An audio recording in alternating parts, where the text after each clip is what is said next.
चलें जी, रिफ्लेक्शन के हम क्वेश्चन नंबर 4 और रिफ्लेक्शन के क्वेश्चन नंबर 5 को हम देख लेते हैं। इसमें बच्चों ने कहा है कि मसला हो रहा है कुछ को। तो सबसे पहले हम देखते हैं 4A।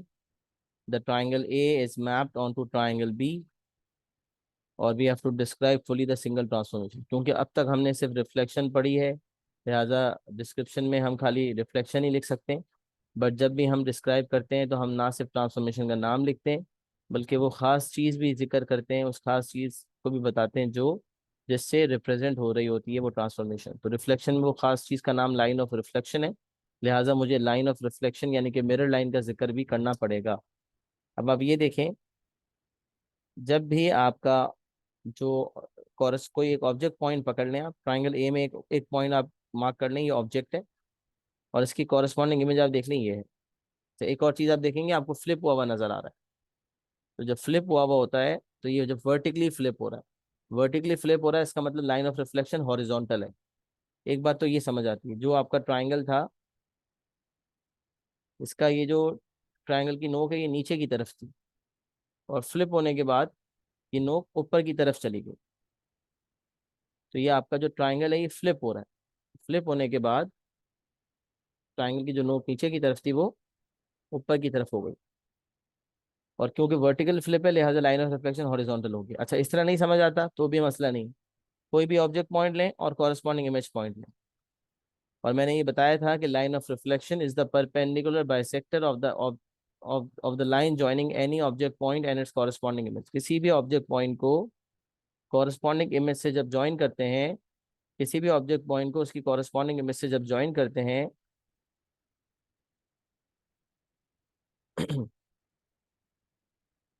तो मुझे क्या मिल जाता है? मुझे उसका, जब किसी भी ऑब्जेक्ट को उसकी इमेज से ज्वाइन, कॉरस्पॉन्डिंग इमेज से ज्वाइन करते हैं, उसका परपेंडिकुलर बाइसेक्टर बनाते हैं। तो ऑब्जेक्ट को इमेज से ज्वाइन करके लाइन बन गई। अब इस लाइन का जो परपेंडिकुलर बाइसेक्टर बनेगा ना, वो लाइन ऑफ रिफ्लेक्शन होगी। तो इसका परपेंडिकुलर बाइसेक्टर कंपास से बनाने की जरूरत नहीं है, क्योंकि एक वर्टिकल लाइन का परपेंडिकुलर बाइसेक्टर हॉरिजॉन्टल होता है, जो उस वर्टिकल लाइन के बीचों बीच से गुजरेगा। वैसे तो परपेंडिकुलर बाइसेक्टर बनाने के लिए मुझे कंपास उठाना पड़ता है, मोर देन हाफ कोल के ऊपर भी आर्क, नीचे भी आर्क, आप लोगों को सिखाया था मैंने लास्ट क्लास में।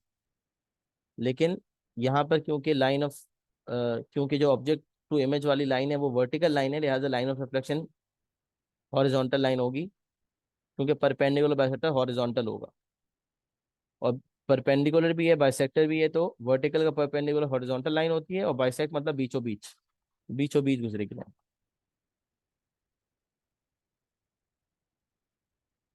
ये होगी मेरी लाइन ऑफ रिफ्लेक्शन। अब यहाँ पर मैं लाइन ऑफ रिफ्लेक्शन ड्रॉ कर लेता हूँ। तो मैंने जो है ऑब्जेक्ट इमेज को ज्वाइन किया, लेकिन जब लाइन ऑफ रिफ्लेक्शन बनाई तो मेरी लाइन ऑफ रिफ्लेक्शन ये बनी। This is the line of reflection.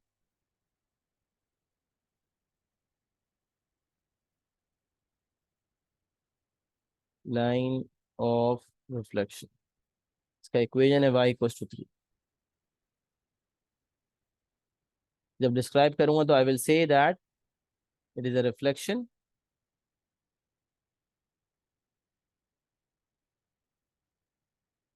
In the line. Description describe करना था तो लाइन ट्रांसफॉर्मेशन का नाम और फिर line of reflection, reflection in the line y = 3। अच्छा, ये आपका पार्ट ए हो गया।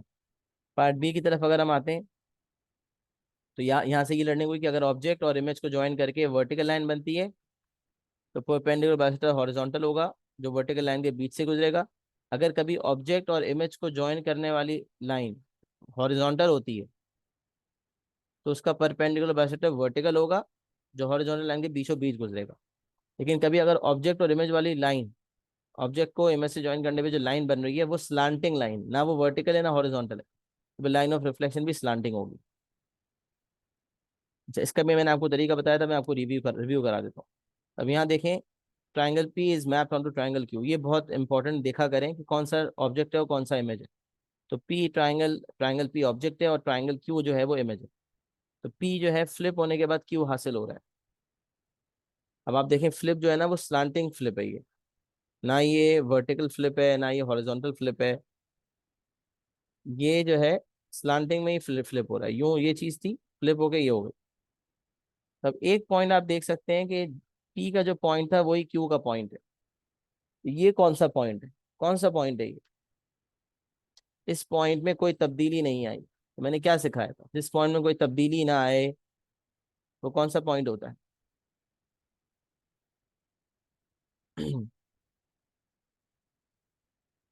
हाँ जी, पार्टिसिपेट करें और बताएं।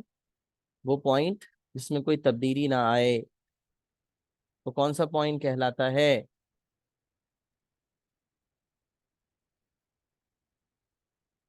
That point is called invariant point. ये मैंने अच्छी तरह बताया था, ये पॉइंट इनवेरिएंट पॉइंट है जिसमें कोई तब्दीली नहीं आई।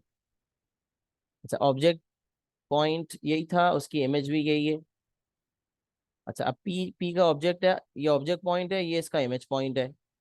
अच्छा, ये वाला पॉइंट लाइन ऑफ रिफ्लेक्शन भी लाई करेगा, लेकिन एक पॉइंट से तो कुछ हासिल होता नहीं। अच्छा, अब क्या करूंगा कि अगर ये मिसाल है, ये ऑब्जेक्ट पॉइंट है और ये इसकी कॉरस्पॉन्डिंग इमेज पॉइंट है, तो इसका तरीका ये होता है इन दोनों को आप ज्वाइन करें, ऑब्जेक्ट को इमेज से ज्वाइन करें। ज्वाइन करने के बाद, ऑब्जेक्ट को इमेज से ज्वाइन करने के बाद इस ऑब्जेक्ट इमेज लाइन का परपेंडिकुलर बाइसेक्टर बनाएं। तो इसका परपेंडिकुलर बाइसेक्टर कहाँ लाया करेगा? यहाँ से गुजरेगा, बिल्कुल उसके बीचों बीच गुजरेगा। अच्छा, ये भी पता है कि वो यहाँ से भी गुजरेगा, क्योंकि लाइन ऑफ रिफ्लेक्शन पे ही लाइन लाई करता है ना इनवेरिएंट पॉइंट। इसका मतलब line line line of reflection को यहाँ से भी गुजरना है, लाइन ऑफ रिफ्लेक्शन को यहाँ से भी गुजरना है। तो इस केस में तो आप बगैर कंपास के ये वाला मेथड भी अडॉप्ट कर सकते हैं। ये लाइन आपकी बन गई, थोड़ी टेढ़ी हो गई, मैंने स्केल से नहीं बनाई है, वैसे स्ट्रेट बनेगी, सही। ये आपकी लाइन ऑफ रिफ्लेक्शन। तो ऑब्जेक्ट कॉरेस्पॉन्डिंग इमेज को ज्वाइन करने के बाद उसका परपेंडिकुलर बाइसेक्टर कंपास से भी बन सकता है, और अगर इतना छोटी सी लाइन है तो उसका बीच वाला पॉइंट, क्योंकि लाइन ऑफ रिफ्लेक्शन यहीं से गुजरेगी और मुझे पता है इनवेरिएंट पॉइंट से भी गुजरेगी, लिहाजा इन दोनों पॉइंट्स को ज्वाइन करके अच्छी सी लाइन बन सकती है। तो ये लाइन ऑफ रिफ्लेक्शन जो मुझे लग रही है वाई इक्वल्स टू एक्स की line, this is the line Y equals to x. हाँ, y equals to m x plus c form में होती है, लेकिन ग्रेडियंट क्योंकि ग्रेडियंट वन होगा और वाई इंटरसेप्ट जीरो है क्योंकि ओरिजिन से गुजर रही है, तो वाई इक्वल्स टू एक्स है ये। अच्छा, अब इसका एक और तरीका बताया था कि अगर कंपास से स्लांटिंग लाइन का परपेंडिकुलर बाइसेक्टर बनाने के लिए आपको कंपास से बनाना पड़ता है, लेकिन यहाँ पर कंपास से बनाना नहीं पड़ रहा है, इसके बगैर भी काम हो रहा है। ठीक है, इसका एक और तरीका बताया था, याद करें, मैंने कहा था कंपास के बगैर वाली अप्रोच जो बताई थी वो क्या बताई थी, वो ये बताई थी कि आप जो है एक ऑब्जेक्ट पॉइंट मार्क करें और एक कॉरेस्पॉन्डिंग इमेज मार्क करें। मार्क कर लिया आपने? अब ऑब्जेक्ट से आप वर्टिकल लाइन बनाएं और ऑब्जेक्ट से ही हॉरिजॉन्टल लाइन भी बनाएं, फिर इमेज से भी हॉरिजॉन्टल लाइन बनाएं और इमेज से ही वर्टिकल लाइन भी बनाएं। तो ये यहाँ भी दोनों दो लाइंस मिल रही हैं, एक वर्टिकल एक हॉरिजॉन्टल के साथ यहाँ इंटरसेक्ट कर रही है, और एक वर्टिकल एक हॉरिजॉन्टल के साथ ऑब्जेक्ट पॉइंट से हॉरिजॉन्टल वाली और इमेज पॉइंट से वर्टिकल वाली यहाँ मिल रही है, और इमेज से हॉरिजॉन्टल वाली ऑब्जेक्ट से वर्टिकल वाली यहाँ मिल रही है। ये दो पॉइंट जो मिल रहे हैं, इन दो पॉइंट्स को आप ज्वाइन कर लें। इन दो पॉइंट्स को ज्वाइन करेंगे और साथ साथ जो इनवेरिएंट पॉइंट है उसको भी तो देखेंगे। ये आपकी लाइन ऑफ रिफ्लेक्शन होगी। This is the line of reflection. अच्छा, लाइन ऑफ रिफ्लेक्शन बनाना जरूरी है, पहले बनेगी तो उसका इक्वेशन आएगा ना। अब इसका इक्वेशन बना निकाल लेते हैं। इसका इक्वेशन कैसे निकलेगा? तो इक्वेशन निकालने का तरीका ये होता है कि आप इस पे मौजूद कोई दो पॉइंट्स ले लें। तो आसानी तो इसमें है कि एक पॉइंट ओरिजिन ले लें और एक पॉइंट आप 1,1 भी ले सकते हैं, 2,2 भी ले सकते हैं। मिसाल है, मैंने एक पॉइंट ले लिया 0,0 और एक पॉइंट ले लिया 2,2। अच्छा, वाई इंटरसेप्ट तो रीडेबल है कि लाइन ओरिजिन से गुजर रही है, लिहाजा वाई इंटरसेप्ट जीरो है। और ग्रेडियंट निकालने के लिए y2 - y1/x2 - x1, 1 1 लेते या 2 2 ले लें या कोई 3 3 ले लें या 4 4 ले लें, तो y2 - y1/x2 - x1 के मुताबिक आपका ग्रेडियंट वन आएगा। और आपका जो इक्वेशन होती है लाइन का वो होता है y = mx + c। अच्छा, वर्टिकल लाइन है तो वो x की फॉर्म में होती है, x = a, x = 1, x = 2। Horizontal है, y की फॉर्म में होगी, y = 1, y = 2, y = -1। और जो स्लैंडिंग होगी वो y = mx + c फॉर्म में होगी। ये कोऑर्डिनेट ज्योमेट्री में हमने डिटेल डिस्कस की हुई। अब यहाँ की ग्रेडियंट क्योंकि वन आ रहा है, वाई इंटरसेप्ट जीरो आ रहा है, लिहाजा जब आप पुट इन करेंगे m की जगह 1 और c की जगह 0, तो आपका इक्वेशन आ जाएगा y = x। ये आपका इक्वेशन आ गया। Now you are going to write like this. It is a reflection.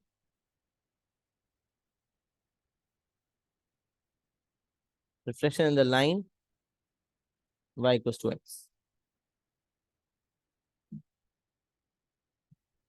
Reflection in the line y equals to x.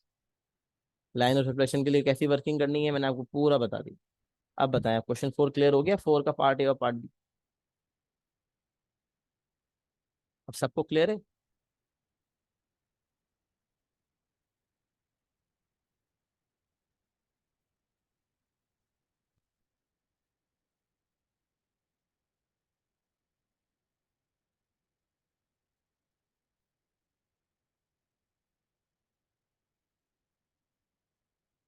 Okay, अल्हम्दुलिल्लाह अभी क्लियर हो गया। अच्छा, आप देखें, अब मैं क्वेश्चन 5 भी दिखा देता हूँ। इसको अपने पास नोट्स बना लें, इसको लिख लें अपने पास पहले 4 को, किसी ने नहीं लिखा हुआ तो। मैं 5 की तरफ बढ़ रहा हूँ।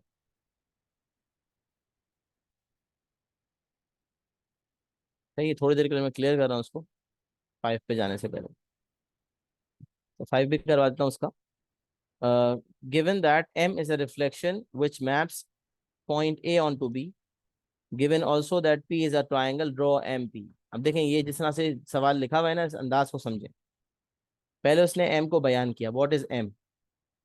तो कह रहा है M is a reflection which maps A on to B. Normally जब रिफ्लेक्शन बयान होती है ना, तो लाइन ऑफ रिफ्लेक्शन का जिक्र होता है कि M is a reflection in the line Y equals X, M is a reflection in the X axis, M is a reflection in the Y axis. But इसने होशियारी ये की कि इसने लाइन ऑफ रिफ्लेक्शन का कोई जिक्र ही नहीं किया। इसने बस इतना कहा कि M is a reflection, that's it. इसने इतना कहा कि एम एक रिफ्लेक्शन है, ये नहीं बताया कि किस लाइन में। लेकिन ये निकाल पाऊं मैं कि किस लाइन में है, उसके लिए गाइडेंस भी दी कि एम एक ऐसी रिफ्लेक्शन है जो ए को बी पे ले जाती है। M is a reflection which maps A on to B. तब मैं क्यों ना ए और बी को क्लोजली ऑब्जर्व करके ये पता लगा लूं कि आखिर वो कौन सी लाइन ऑफ रिफ्लेक्शन है जो ए को बी पे ले जा रही है। तो मैंने क्लोजली ऑब्जर्व किया, मैंने देखा ए ऊपर है और बी नीचे। ए को बी तक ले जाने वाली लाइन, और ये ऑब्जेक्ट और इमेज को अगर मैं ज्वाइन करूंगा तो आपको पता है लाइन ऑफ रिफ्लेक्शन निकालने का तरीका अभी बताया था। ऑब्जेक्ट को इमेज से ज्वाइन करेंगे और उसका परपेंडिकुलर बाइसेक्टर बनाएंगे, और अगर ऑब्जेक्ट इमेज लाइन वर्टिकल है तो लाइन ऑफ रिफ्लेक्शन हॉरिजॉन्टल होगी। इस इस बात को समझ के मुझे जरा बताएं कि जो जो लाइन ए को बी पे ले जा रही है, उस लाइन का इक्वेशन क्या है। और अब मैं जब मुकम्मल डेफिनेशन कहूंगा तो मैं क्या कहूंगा? M is a reflection in which axis. Yes,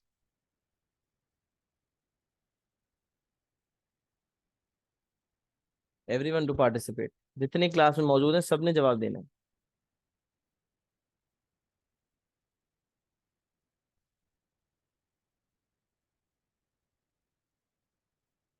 सही, वेरी गुड। अहमद अली, अबीर, अलीजा, ऑल गुड। सही, अमीर असलम। तो हमें पता लग गया, पता चल रहा है कि ए को बी पे ले जाने वाली line X axis. Now we can say that M is a reflection in the X axis. M is a reflection in the X axis. तो ये पता लग गया। अच्छा, अब बोल रहा है ड्रॉ एम पी। कह रहा है पी पे एम अप्लाई करो। एम पी का मतलब पता है क्या है? कि ऑब्जेक्ट पी है और एम उस पे अप्लाई करो। और एम क्या है भाई? M is a reflection in the X axis. ये तो आ चुका है कि M is a reflection in the X axis. तो पी पे एम अप्लाई करो मतलब पी को रिफ्लेक्ट करो इन द एक्स एक्सिस। तब ये पी आपके सामने है, इसको एक्स एक्सिस में रिफ्लेक्ट करना है। ये तो आपने पहले ही क्वेश्चन में देखा था। जो पॉइंट इनवेरिएंट लाइन यानी कि एक्स एक्सिस पर होगा वो इनवेरिएंट रहेगा, इसमें कोई तब्दीली नहीं आएगी। जो जितना ऊपर होगा वो उतना नीचे चला जाएगा।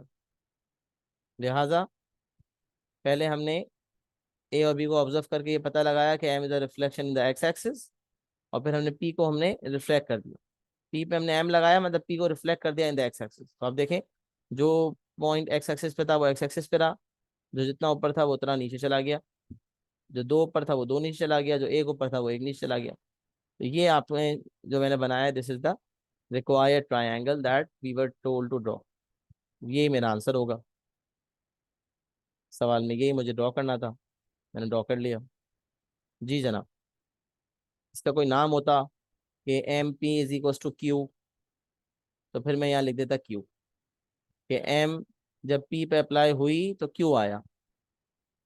इसका मतलब जो इमेज ट्रायंगल है उसका नाम है क्यू, तो मैं यहाँ क्यू लिख देता। बट उसने कोई नाम दिया नहीं था तो मैं भी कोई नाम लिखा नहीं।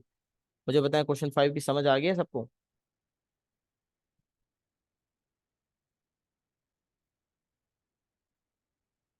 किसी को कोई कंफ्यूजन हो तो पूछ सकता है, वरना एक्नॉलेजमेंट दे दे।